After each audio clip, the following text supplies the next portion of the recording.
This is the scene, March last year, after a deadly attack on U.S. troops in Afghanistan's Wardak province. Another insider attack, or green on blue attack as they're called. A man wearing an Afghan security uniform grabbed a heavy machine gun and opened fire. 2 U.S. soldiers were killed, 1 a Green Beret. 10 other Americans wounded. That same year, 2013, the Pentagon says 14 NATO forces died as a result of these types of attacks. The year before was far worse, 61 deaths. Green on blue attacks began to accelerate in 2011 after President Obama announced his plan to pull most U.S. forces out of Afghanistan and end combat operations this year, transferring security responsibilities to the Afghan forces that required training.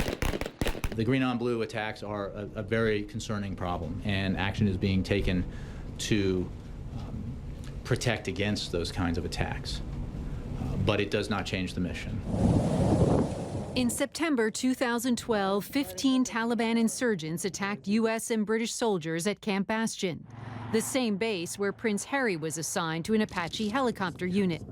Then Captain Harry Wales was far from the firefight. But Lieutenant Colonel Christopher Rabel and another U.S. Marine, Sergeant Bradley Atwell, were both killed. Colonel Rabel had taken on the enemy with the only weapon he had, a 9mm handgun. He saw a challenge and he took action. He took decisive action. He led his Marines and he led them from the front. Later, the Taliban released this video showing how their fighters trained to break through the fence on the edge of the base and infiltrate coalition forces. The Taliban were carrying rocket-propelled grenade launchers, suicide vests, and automatic rifles. They were also wearing U.S. Army uniforms. This 21-year-old Marine had just 2 days left to serve in Afghanistan when he was gunned down along with 2 other U.S. Marines by a member of the very Afghan security forces he'd been training. August 2012, Greg Buckley Jr. died. His father says his son predicted he'd be killed on his base in Helmand Province, saying one Afghan trainee had been telling his son they didn't want U.S. forces there. He told me that if I have to stay here to November, he says, I'm not going to come home.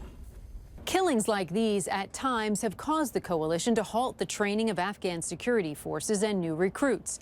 They've even started using what's called guardian angels, armed troops who oversee the others during mealtime and when they're sleeping. While attacks have significantly declined, this latest attack shows the system, even now, is hardly perfect.